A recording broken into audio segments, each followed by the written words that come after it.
Revelações da ciência sobre os mistérios da vida.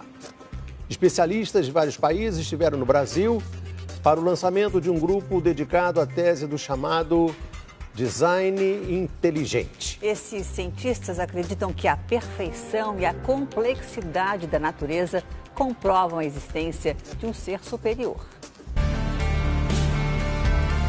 O que há por trás do bater das asas de uma borboleta? Ou das cores vibrantes das penas dos pássaros? O que há em comum entre a concha do mar e a força dos furacões? Que mistérios guardam as nossas células e o DNA, o responsável por tudo o que somos? Os homens reunidos nesta sala são os principais nomes de um ramo da ciência que pretende responder questões como estas. Ao contrário do que a gente apregoou por 150 anos, há evidências de inteligência na vida e no universo. Eles são estudiosos do chamado design inteligente, uma linha de pesquisa que acredita que a complexidade da vida e a perfeição da natureza comprovam a existência de um ser superior. A vida foi feita pronta, o universo foi feito pronto, planejados por um ser extremamente inteligente, com design, com arte, com perfeição. Marcos Eberlin coordena o Núcleo de Pesquisa em Ciência, Fé e Sociedade, recém-inaugurado por uma das maiores universidades de São Paulo, em parceria com instituições americanas. Outro defensor do design inteligente é o doutor em bioquímica e professor americano Michael Behe.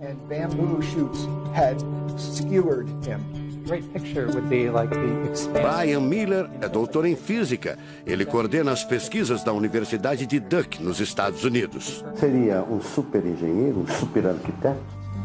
Você pode dizer isso, responde o físico. Um arquiteto que tinha a vida em mente, um criador que fez a vida deliberadamente.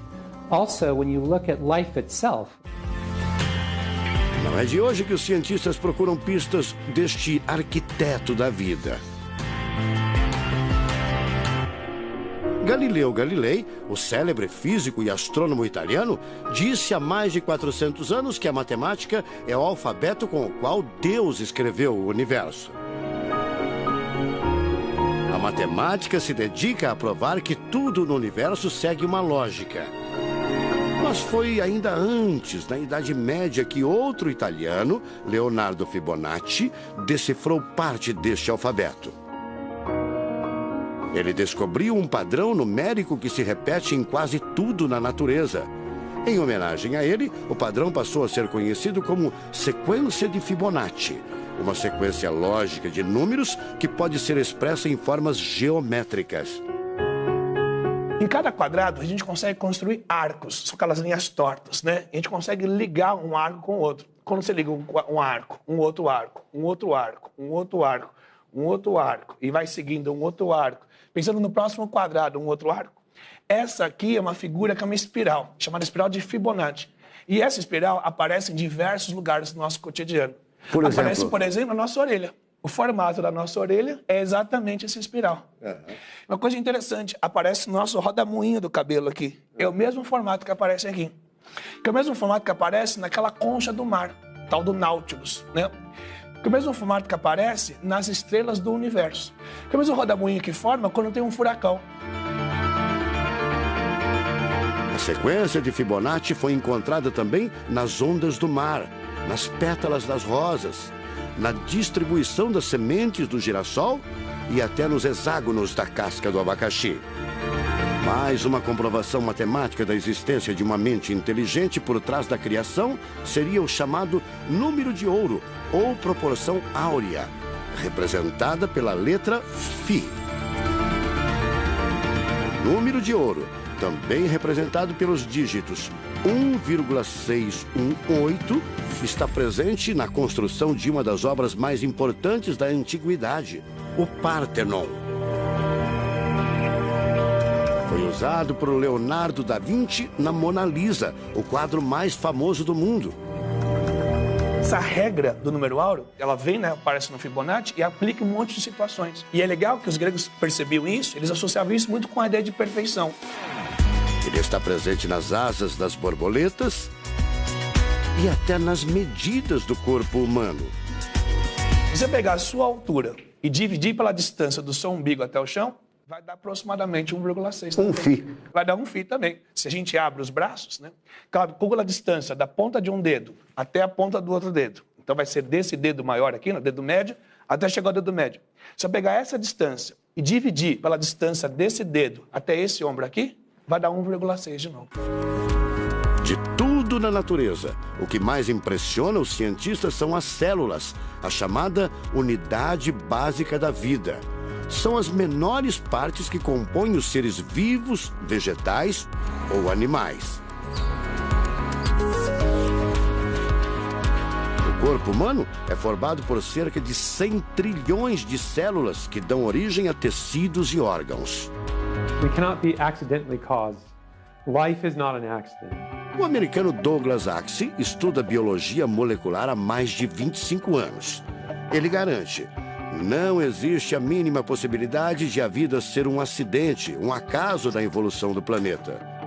Para ele, as células são complexas demais e só podem ter sido criadas, de propósito, por um ser inteligente.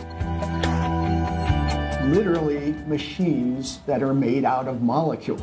Dr. Michael Behe concorda. Ele compara a célula a uma fábrica repleta de máquinas e veículos. Ela produz e troca com as células vizinhas os elementos fundamentais à vida.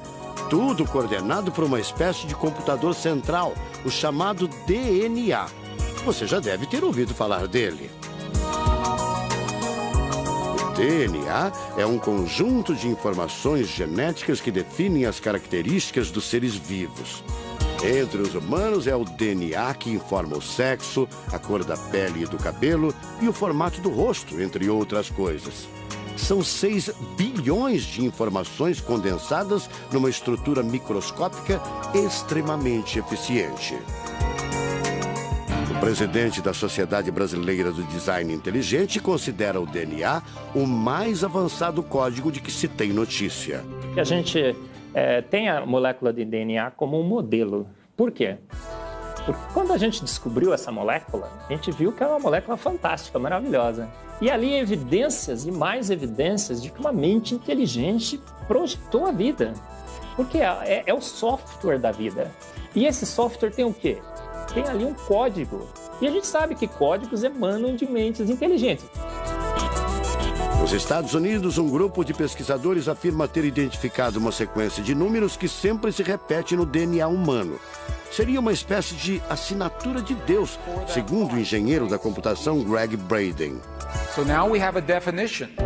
Ao considerar a carga dos elementos químicos do DNA, os pesquisadores teriam identificado o seguinte padrão numérico: 10, 5, 6, 5. Eles então passaram a tentar decifrar esse código e tiveram a ideia de substituir os números por letras hebraicas. Em hebraico, a língua oficial de Israel e que aparece na Bíblia, os números são representados por letras, como explica essa professora israelense. A escrita hebraica é muito antiga. Já tem textos escritos 1000 anos antes da Era Comum. E nesta época ainda não inventaram o sistema decimal dos números que usamos agora. Na Bíblia, o Primeiro Testamento, podemos ver não só os números dos versículos e os números dos capítulos, mas também as páginas. A contagem das páginas está feita em letras e não em números. A sequência numérica 10, 5, 6, 5 foi transcrita para as respectivas letras em hebraico: Yud, Rei, Vav, Rei. Veja o resultado. A sequência corresponde à palavra Javé, ou Deus, em hebraico. Apesar de todo o avanço da medicina, cerca de 90% das informações genéticas ainda são um mistério. O professor Eberlin diz que as descobertas científicas trazem implicações sérias para toda a humanidade, mas cada vez mais reforçam os argumentos de quem acredita no design inteligente, a assinatura de uma força superior. A gente vai ter que entregar essa informação para a filosofia e para a teologia. E a gente agora, como bons filósofos e teólogos que todos somos, a gente vai colocar a nossa filosofia e nossa teologia em cima desse dado científico e optar pela melhor opção. Eu, óbvio, acho que a melhor opção é Deus. Como gente, a gente tem esse direito, né, de especular em cima da descoberta científica de que uma mente inteligente orquestrou o universo e a vida.